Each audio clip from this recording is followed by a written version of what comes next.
பங்குச்சந்தை இன்றைக்கி சிறிய ஏற்றத்தில் வர்த்தகம் நடந்து முடிஞ்சிருக்கு. முக்கியமான நியூஸ் என்னென்னு பார்த்தீங்கன்னா, எஃப்ஐஐ கண்டினியூஸாக நம்ம மார்க்கெட்டில் விற்றுக்கிட்டே இருக்கிறாங்க. ஏறக்குறைய மார்ச் மாதம் 20ஆம் தேதிக்குள்ளேயே 81,000 கோடிக்கு செல் பண்ணியிருக்கிறாங்க. நம்ம 95,000 கோடிக்கு பை பண்ணியிருக்கிறோம். இதுக்கு முன்னாடி இந்த அளவுக்கு அக்ரெசிவாக எப்போ செல் பண்ணியிருக்காங்கன்னு பார்த்தீங்கன்னா 2025 ஜனவரி மாதம் செல் பண்ணியிருக்காங்க 87,000 கோடிக்கு. அதுக்கு முன்னாடி அக்டோபர் 2024 1,14,000 கோடிக்கு செல் பண்ணியிருக்காங்க. இந்த 2 தடவை அவங்க செல் பண்ணுறப்ப நம்மளோட பங்குச்சந்தை எங்கே இருந்துன்னு பார்த்தீங்கன்னா உச்சத்தில் இருந்தது. ஏற்கனவே அக்டோபர் 2024 நம்மளோட பங்குச்சந்தை 26,000 பக்கத்தில் இருந்தது. அங்கே இருந்தது 17% வீழ்ச்சியை சந்திச்சது. அங்கே அக்ரெசிவாக 1,14,000 கோடிக்கு செல் பண்ணியிருந்தாங்க. அகைன் ஜனவரி மாதமும் கண்டினியூஸாக வீழ்ச்சி தான் சந்திச்சது. அதுக்கப்புறம் பிப்ரவரி ஏப்ரல் அது வரைக்குமே வீழ்ச்சி தான் இருந்தது. 21,900 வரைக்கும் வந்துச்சு. அங்கேயும் பார்த்தீங்கன்னா 87,000 கோடிக்கு செல் பண்ணியிருந்தாங்க. ஸோ இந்த 2 செல்லிங்லையுமே மார்க்கெட் வந்து ஃபஸ்ட்டு செல்லிங்கில் மார்க்கெட் வந்து பீக்கில் இருந்து விழ ஆரம்பிச்சது. அடுத்த அக்ரெசிவான செல்லிங்கில் மார்க்கெட் பாட்டம் அவுட் ஆகிடுச்சு. இப்போ நம்ம பங்குச்சந்தையில் மார்ச் மாதம் ஆரம்பிச்சிருக்கிறாங்க. 2026 80,000 கோடிக்கு இது வரைக்கும் விற்றுருக்குறாங்க. ஸோ மார்க்கெட் இன்னும் கண்டினியூஸாக தொடர்ந்து விழறதுக்கு தான் வாய்ப்பு இருக்குது. அது என்னங்கிறது இந்த வீடியோவில் பார்க்கலாம். நிஃப்டி பார்த்தீங்கன்னா கண்டினியூஸாக அவரோட ப்ரைஸ் டர்னிங் அகைன் 20 கிட்ட வந்திருக்கு. 20.1 இன்றைக்கும் பார்த்தீங்கன்னா அதே ரேஞ்சில் தான் இருக்கிறதுக்கு வாய்ப்பு இருக்குது. ஸ்லைட்லி 20.3 அந்த ரேஞ்சிலே இருக்குது. இதுக்கு முன்னாடி பார்த்தீங்கன்னா இந்த 2025 19.6 வரைக்கும் வந்ததுன்னு சொன்னோம். ஸோ அங்கே வந்தோடனே மார்க்கெட் பாட்டம் அவுட் ஆனிச்சு. ஸோ அகைன் இப்போயும் அந்த மாதிரி ரேஞ்சில் தான் இருக்குது. 21,800 22,000 வந்துச்சுன்னா நம்ம மார்க்கெட் வந்து சப்போர்ட் எடுக்கிறதுக்கு அதிகமான பாசிபிலிட்டி இருக்குது. பட் இந்த வாரம் எதுனா நின்றுச்சுன்னா அது நடக்கிறதுக்கு அதிகமான வாய்ப்பு இருக்குது. பட் இன்வெஸ்டர் இதெல்லாம் நல்ல ஒரு ஆப்பர்ச்சுனிட்டியாக யூஸ் பண்ணலாம் அப்படிங்கிறது நம்ம கண்டினியூஸாக பேசிக்கிட்டு வரோம். இன்றைக்கி சென்செக்ஸ் பார்த்தீங்கன்னா 325 புள்ளிகள் ப்ளஸில் வர்த்தகம் நடந்திருக்குது. சென்செக்ஸில் வர்த்தகம் நடக்கக்கூடிய 30 பங்குகளில் ஏறக்குறைய 8 பங்குகள் மைனஸ் மீதி இருக்கக்கூடிய பங்குகள்லாம் ப்ளஸில் வர்த்தகம் நடந்திருக்குது. நிஃப்டி 50 பார்த்தீங்கன்னாலும் அதிகபட்சமாக இன்றைக்கி 14 பங்குகள் மைனஸில் இருக்குது. ரிமைனிங் உள்ள எல்லா பங்குகளும் ப்ளஸில் இருக்குது. இன்றைக்கி மார்க்கெட்டை பொறுத்த வரைக்கும் HDFC பேங்க் தான் மார்க்கெட் ஏற்றத்திலிருந்து நல்லாவே ஏறிச்சு. ஒரு கட்டத்தில் 300 புள்ளிகள்லாம் ப்ளஸில் போணுச்சு. அங்கேருந்து மார்க்கெட் 200 புள்ளிகள் 250 புள்ளிகள் மைனஸில் வர்த்தகம் நடந்திருக்கு. இதுக்கு முக்கியமான காரணம் HDFC பேங்க் தான். அந்த பேங்க் மட்டும்தான் கான்ட்ரிபியூட் பண்ணியிருக்குது. நிஃப்டி பார்த்தீங்கன்னா 23,114 க்ளோஸ் வச்சிருக்காங்க. 112 புள்ளிகள் ப்ளஸில் வர்த்தகம் நடந்திருக்குது.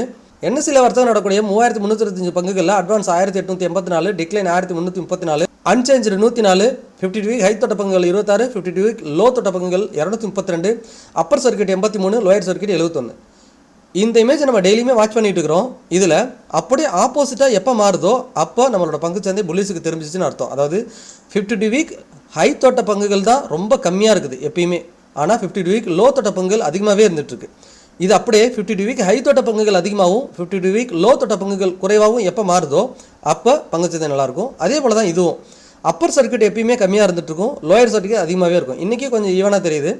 மோஸ்ட்லி நிறைய டேஸ் பார்த்தீங்கன்னா அப்பர் சர்க்கியூட் கம்மியாக இருக்கும், லோயர் சர்க்கியூட் அதிகமாக இருக்கும். ஸோ இதுவும் எப்போ அப்பர் சர்க்கியூட் அதிகமாகவும் லோயர் சர்க்கியூட் எப்போ கம்மியாகவும் போகுதோ அப்போ நம்ம பங்குச்சந்தை இன்னும் நல்லா உயர்றதுக்கான வாய்ப்பு இருக்குது.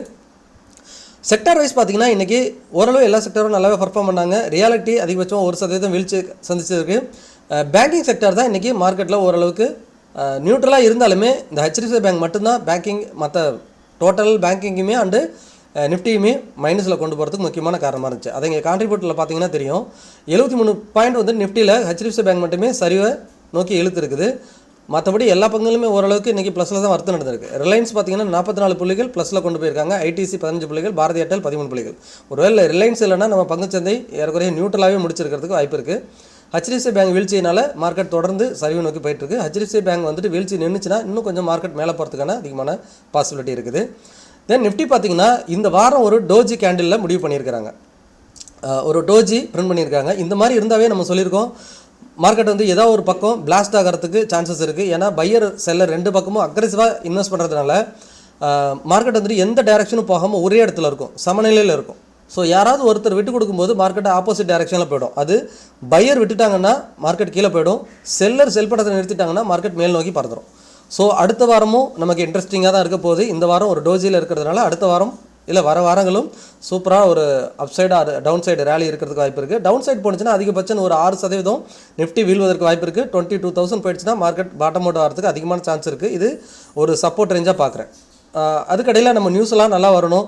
அதுக்குள்ளே இந்த போர் சுச்சுவேஷன்லாம் நின்றுச்சுன்னா பரவாயில்ல. இப்போ எல்லா கண்ட்ரிகளும் பார்த்தீங்கன்னா போர் ஸ்டாப் பண்ணுங்கள், இந்த எண்ணெய் வளங்கள் இருக்கிற இடத்துலாம் பாம் பிளாஸ்ட் பண்ணுறதை ஸ்டாப் பண்ணுங்கள், இது ரொம்ப கண்டிக்கத்தக்கது அப்படிங்கிற மாதிரி சொல்லிட்டு இருக்காங்க. ஸோ எல்லோரும் பேச ஆரம்பிச்சுட்டாங்க. அப்படிங்கிறப்ப இது ஓரளவுக்கு கூடிய சீக்கிரம் முடிவுக்கு வந்துடும். அதுக்குள்ளே மார்க்கெட் இன்னும் 6% வீழ்ச்சி சந்திச்சா பாட்டம் அவுட் ஆகிடும் அப்படிங்கிறது என்னோட கருத்து. அடுத்த வாரம் இன்னும் 2 நாள் இருக்குது. அதுக்குள்ளே என்னென்ன நியூஸ் வருதுங்கிறத நம்ம வீக்லி வீடியோவில் பார்க்கலாம். இப்போதைக்கு நிஃப்டி வந்துட்டு ரொம்ப லோயஸ்ட் பாயிண்டில் தான் க்ளோஸ் வச்சுருக்காங்க. டோஜி பேட்டர்னில் முடிவடைஞ்சிருக்கு. அதே போல் தான் சென்செக்ஸும் இருக்கும். தென் பேங்க் நிஃப்டி பார்க்கலாம். இருக்கிறதுலே பேங்க் நிஃப்டி தான் இன்னுமே ஒஸ்ட்டாக இருக்குது. ரொம்ப லோவில் க்ளோஸ் வச்சுருக்கிறாங்க. இன்னும் ஒரு 10% வீழ்ச்சி பெண்டிங் இருக்கிற மாதிரி பேங்க் நிஃப்டி ஒரு சினரியை காட்டிகிட்டு இருக்குது. ஒருவேளை இந்த சப்போர்ட்டை உடச்சிருச்சு, ஆல்ரெடி உடச்சி தான் வர்த்தகம் நடந்துட்டு இருக்குது. பட் இப்படியே சப்போர்ட் எடுத்துருச்சுன்னா தப்பிச்சிடும். ஒருவேளை இது அக்ரெசிவாக அடுத்த வாரமும் உடைக்கிறாங்க அப்படின்னு சொன்னால், ஏன்னா பேங்க் நிஃப்டியும் பார்த்தீங்கன்னா டோஜி கூட இல்லை, செல்லர்ஸ் தான் அதிகமாக இருக்கிறாங்க. பேங்க் நிஃப்டியை பொறுத்த வரைக்கும் செல்லிங் அதிகமாக இருக்குது, பையரோட செல்லர் அதிகமாக இருக்கிறாங்க. இது தொடர்ந்துச்சுன்னா பேங்க் நிஃப்டி இன்னுமே 10% வீழ்ச்சி 48,000 வரைக்கும் போகிறதுக்கான அதிகமான வாய்ப்பு இருக்குது.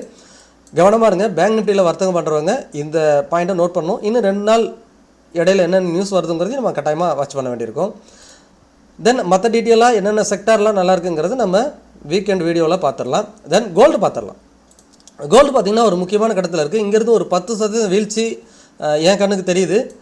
இங்கே பார்த்தீங்கன்னா டெக்னிக்கலாக நான் டே சார்ட்டில் காட்டுறேன். நம்ம என்ன பேசுகிறோம்னா, $4,500 வந்துச்சுன்னா ஒரு ஸ்ட்ராங் சப்போர்ட். அந்த சப்போர்ட்டை பிரேக் பண்ணால் அடுத்து 4,300 4,000 இங்கே தான் ரவுண்ட் ஃபிகராக உங்களுக்கு அடுத்த சப்போர்ட் இருக்குது.